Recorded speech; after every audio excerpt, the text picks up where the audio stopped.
Welcome back to my top 100 favourite albums of all time up until August of 2017. I know, in 2018, but it's taken me that long to actually start finishing this list, so let's get into it. Today we are doing numbers 29 to 20. Yes, we are getting closer to that real number one spot. I was going to say something really interesting then, and my mind just went nope, and just completely deleted all the information, so yeah, hopefully that won't happen with the descriptions. Anyway, let's get into this, shall we? Kicking off this part of the list at number 29, Slipknot and their classic major label debut album. Before anyone says, oh, the debut album's Make, Feed, Kill, Repeat. I know, but I'm talking about the one that was on a major label, i.e. Roadrunner Records. This album had a huge impact on my teenage years, as it were. I'd never heard anything so heavy in my life, bearing in mind that at the time I was going to college when this album came out. And I was trying to tell people this band could get huge, like they were bringing something fresh and new while continuing to keep the melody. It's probably where sort of my love for heavy yet melodic bands came from, really, was Fear Factory and Slipknot, really. I was going to say Strappy Young Lad then, but yeah, Fear Factory and Slipknot were the main reasons for me to like most of the bands that I do like. Admittedly, Slipknot for me have gone off the boil over the last couple of albums. In fact, their last really good album for me was Volume 3, but this album, I will go back to this album every now and again, and you know what? It still slays. Number 28 is where I'll start showing my inherent Britishness again with one of the absolute classic UK rock bands, well, UK bands ever, but no top 100 list or top albums list of all time would be complete without at least one album by the Beatles, and for me it's Sgt. Pepper's Lonely Hearts Band. I only got into the Beatles fully about 3-4 years ago, been trying to buy all their albums and everything, but this is the standout album. I know, pretty much obvious that it'd probably be this album, but I listened to this album literally every day for a good year and a half, because you just find more and more new layers on it. It was a groundbreaking album when it came out, and as I said, I'm from the UK, and I think it's law that on any top 100 album or top albums list, I have to at least have one Beatles album or one Beatles song for any other list. Maybe. I'm sure that's some kind of law in the UK. Maybe. And from the Beatles to the death metal, Cannibal Corpse, Gore Obsessed. Bang, there you go. That is your number 27 on this list. One of the, well, this was literally the second ever Cannibal Corpse album I listened to. My favourite Cannibal Corpse album may be coming up later, I can't remember if I've actually said it already, but this album really cemented my love for the band. It was the newest album at the time, which shows you how long I've been listening to the band. But yeah, this, I mean, it's got Pit of Zombies on it. It's got Pit of Zombies on it, one of the greatest death metal anthems that ever kind of recorded. And that's does it for me. That's why it's here on this list in at number 27.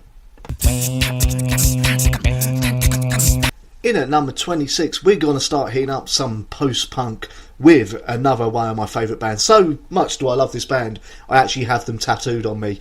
Killing Joke and Nighttime, their classic 80s album, which actually has a song called 80s on it, funny enough, which, if you don't know the story, basically the reason if you listen to 80s it might sound so familiar to you is because the riff was basically ripped off by Nirvana for their Come As You Are album. However, after the death of Kurt Cobain, Jazz Coleman, the lead singer of Killing Joke, kind of dropped the whole argument with him, and as an apology for it, and also because he's just a great guy overall, Dave Grohl in 2002 played drums for a fair few of the songs on Killing Joke's 2002 self-titled comeback album. However, back to this album is just brilliance all the way through. You've got 80s on there, and you've got the perennial kind of goth classic on here, Love Like Blood, and really those are just two of the greatest songs ever, along with the rest of the album with Kings and Queens, and just it's a superb 40 minutes, and I'll recommend it to anyone with even a passing interest in post-punk. One of the greatest black metal albums ever recorded. That is my opinion of number 25, Cruelty and the Beast by Cradle of Filth. I am aware that Cradle of Filth are a band that really, really splits the metal community and the black metal community as to whether they're a good band, a bad band, blah, blah, blah. Now, they've had their rough albums. They've had quite a lot of rough albums during the early 2000s, early to late 2000s, I would say, in fact. But back in 1998, when they released this album, they hit it right out the park. Some people may prefer Dusk and Her Embrace, but this is the album that was my introduction to Cradle of Filth and to black metal, essentially. Now, admittedly, it's only recently that Cradle of Filth have gone back to being somewhat of a black metal band. They actually said for a while there, during their 2000s albums, that they were just a straightforward heavy metal band. They weren't black metal anymore. They didn't want to claim they were. But back in 98, they were definitely a black metal band, and even today, I would say this is their greatest achievement. In at number 24, I'm a metal fan, so you got to have some Black Sabbath, and for me, it's Paranoid. Obvious choice? Yeah, maybe, but let's face it, a great album is a great album. There's not really much I can say about this album that hasn't been said a million times already, so if you've heard this album, you know why it's on this list. If you've not heard this album, but you like your heavier stuff, your slightly doomier and gloomier stuff, and like your 70s rock, a bit of 70s style production, go stick this on, because you need to hear this. Simple as that. In at number 23 is an album that only Devon Townsend could make. It's Ziltoid, The Omniscient. Who else would have the balls and yet also the comedy chops, as it were, to make an album about an alien who comes down to Earth, a concept album, sorry, about an alien who comes down to Earth to find the universe's ultimate cup of coffee. Not only do that, but make it humorous while musically accomplished and an absolute classic of prog rock. To the point where even my dad, who really isn't a fan of comedy in his music, even my dad loves this album. Now that is high praise, that is really high praise, because that is a man who does love himself a bit of prog rock. And I do, but I don't mind comedy in my music. But Devin just wraps the two together so perfectly here, and this is one of his best albums. So yeah, if you haven't checked it out, Ziltoid the Omniscient, go check it out, you'll love it, trust me.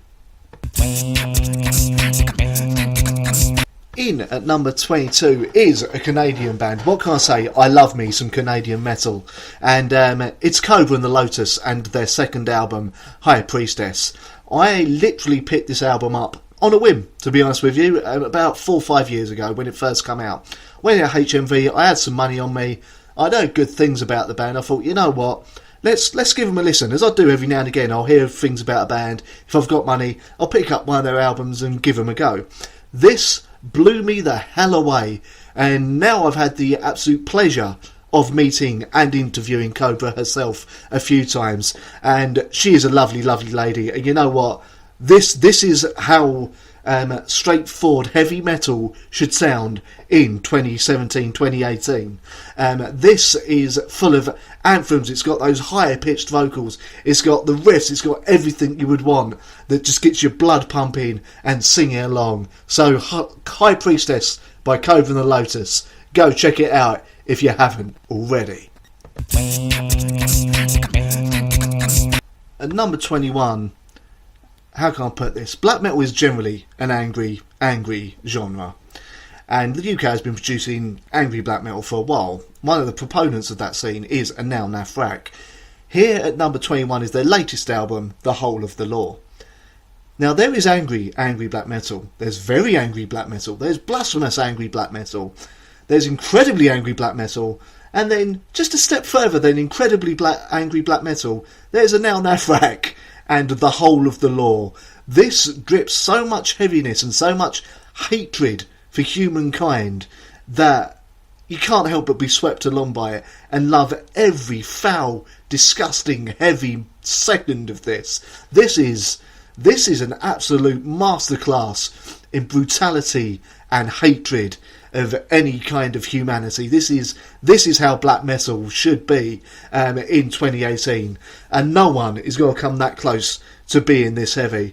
Interesting side note, For those of you who used to listen to Strapping Young Lad, Devon Townsend has been quoted as saying that a Noun A Frack and the kind of heavy they were conjuring up are part of the reason, in fact, that he decided to end Strapping Young Lad, because he listened to it and he just knew he couldn't beat how heavy this band is. So go check them out if you haven't already.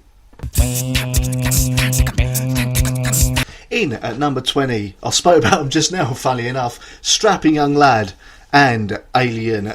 God, after the comeback and the somewhat disappointment of the comeback Strapping Young Lad album SYL, they needed to write this record, and they knocked this out of the park. This was as heavy as City, while retaining a new sense of melody and clarity and catchiness that the SYL was strangely lacking, to be honest with you. The angle was back, the writing was back, and this is just an absolutely superb industrial metal album. Many of you will know this album due to the song Love. If you want to know what album it was, it's this one, and trust me, Love is not the best song on the album. So go check it out, Strapping Young Lad and Alien in here at number 20. And finishing off this part of the countdown, ladies and gentlemen, thank you very much for watching.